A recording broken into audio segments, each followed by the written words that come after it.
So, when should you increase the weight and how often? I'm going to give you a complete game plan that you can run with for 8 weeks, nothing extra, just exactly what to do. So, here's a simple principle: you're going to add weight whenever you can hit the top of your rep range with perfect form and 1 or 2 reps still left in the tank. So if you're still grinding out those last few reps, you want to keep the same exact weight. So with the double progression model, you want to push your reps up inside that range. And once you can actually hit the top number on every set, that's when you're going to add more weight on the next week or the next session. When you start most training programs, you start with high reps and more overall total volume. This allows you to build the skill and muscle memory of that specific exercise. And over time, you're going to decrease the number of sets and reps, but the overall weight will increase. So I'm going to give you a breakdown week to week on how this is possible. So if this is your first week, you're going to pick a weight that you know that you can do for 10 to 12 reps or 12 to 15 reps. Now, if you don't hit the exact rep range, like say for instance, your rep range is 12 to 15 and you don't hit 12 to 15 every single set, that's when you want to keep the same weight on the next session or the next day.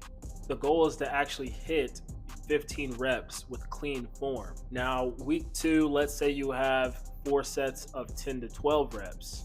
If last week you reached the rep range for all of your lifts, that's when you want to add more weight.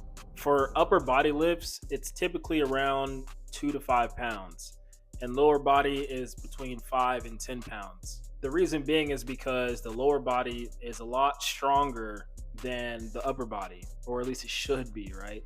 Now, if you did not hit the top range of your rep range, then you want to keep the same weight. Moving on to week 3, let's say you have 3 sets of 8 reps or 8 to 10 reps. So here we're dropping one of the sets, but we want to increase the load.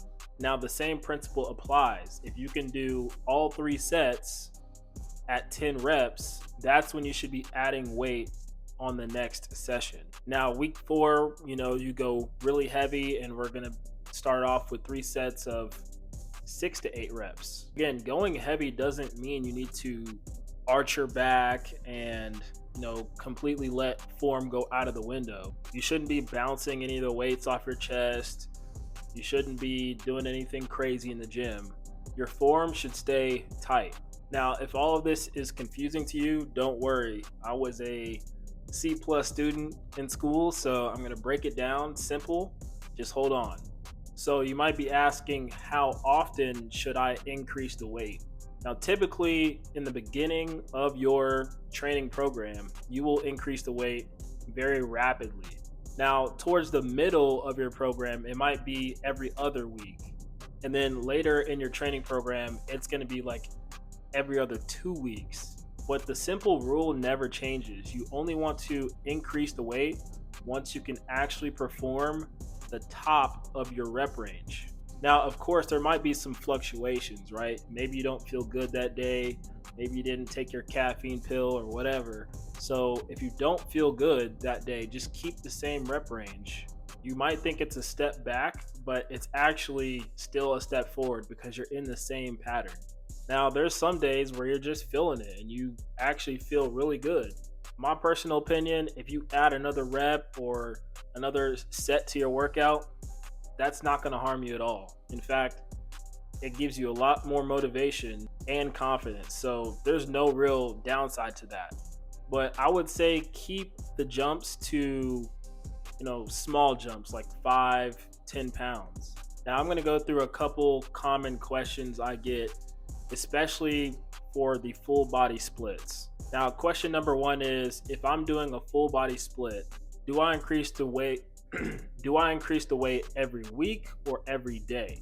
So here's how it works. You're going to increase the weight based off of the exercise. So if Monday you're doing, barbell back squat, and that goes well, then you're going to increase that specific exercise. And maybe Wednesday you do a front squat. Front squat's going to get its own progression. And then maybe Friday you're doing a Romanian deadlift. Again, these are all separate exercises. Of course, they work the same, similar muscles, but they get their own progression. Think of it like this: you're only going to increase the weight based on that specific exercise. I mean, to be honest, just because you lift really heavy in barbell squats doesn't mean your front squat's gonna go up in weight too. So now question number 2 is, what if I only do one lift a week? So one of that exercise per week. So let's say I only do barbell squat once a week. Now progression is going to be slower, of course, because you're not actually doing that exercise 2 or 3 times a week, but you're still going to make progress. And that's totally fine, because over months you're going to see the progress, and hopefully you're going to be stronger, right? And number 3, should I track every set and rep for each variation? Look, if you don't do this, you're just guessing. All right, you don't know what you're doing. If you're not tracking it, you do not know 100%. All right, so let's go through an example progression for, let's say, a bench press. So let's say you can bench 185 pounds to start. So on week 1, your coach says, hey, do 4 sets of 12 reps for bench press. Week 2 might be 4 sets of 10 at 195 pounds. Week 3 might be 3 sets of 8 at 205 pounds, and so on and so on.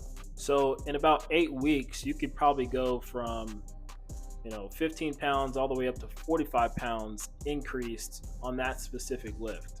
Now let's go back and deep dive into week 1. So specifically, your coach said, hey, 4 sets of 12 to 15 reps. So the first set, you get 12. The second set, you get 12.